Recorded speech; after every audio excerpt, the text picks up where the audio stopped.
Christiana here for Card Player TV for another edition of Strategy. I'm here with Lex Veldhuis today, and we're going to talk about bluffing. You know a little something about that, right? Well, I try.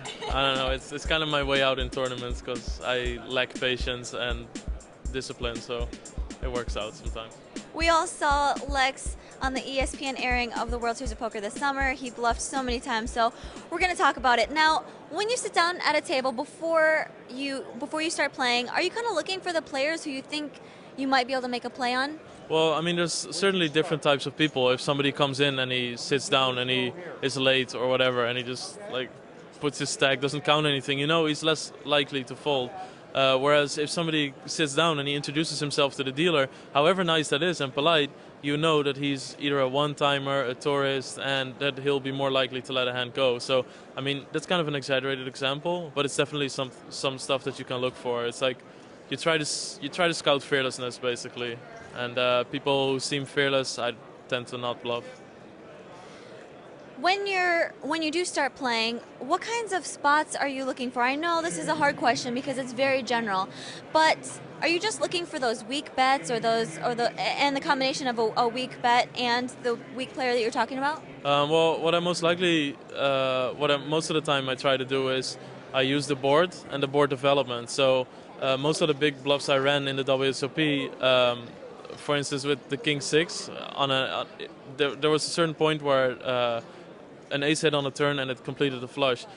If that card would have been an offsuit 9, I wouldn't have continued the bluff, but that card just kind of sucks me into the bluff, and that's certainly something that makes me go for big bluffs. So I already kind of selected the players I want to bluff, and then it's just basically kind of playing the board. And since people expect me to play any two, it's kind of easy for me to try and tell a story of why I could have that hand that they fear. And usually people end up calling instead of raising or playing back at me, and when they start calling is when they have no idea where they're at, and that's when I can try to bluff. Do you think players do make that mistake then of just seeing a player's weakness rather than making sure that they can tell an accurate story or a believable story? Yeah, sometimes it's just like people make a big bluff, and I mean, if you just look purely at bet sizes, it is a good bluff or whatever, or it seems strong. But if you look at the board development, there's no way that they could rep that. For instance, when a high card kind of hit the turn and they raise you, and then a low card that makes a one card straight on like deuce 3, 5, 6 hits, and then they keep pounding. It's like it doesn't really correlate to each other. Where the turn, for instance, was a queen, and they try to rep the queen, and then the river is a one card straight with low cards, and then they're going to try repping that. So they should have either slowed down on one of both streets to actually represent that hand. So it's definitely important to see that you can tell like the same story over all streets in the hand. Do you think that it is absolutely essential for someone to be a successful tournament player and bluff? Or do you think they could get by playing mostly straightforward but running like small bluffs, you know, continuation bets, maybe two barrels, but do you think big bluffs are essential? I don't necessarily think big bluffs are essential. I think big bluffs are might be the strongest thing in my game, but also my biggest weakness. Because sometimes I don't think about people, how my image is perceived, and that people are way more likely to call me.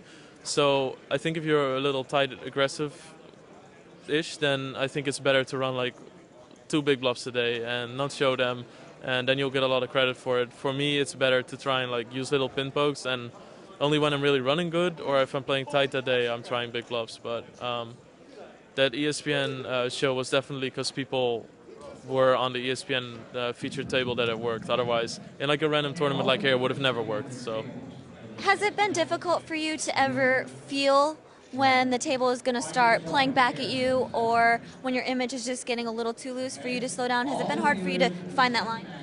In the beginning, definitely. I think it cost me a lot of tournament chips to actually find out that line, but I kept playing that style because I feel most comfortable in it.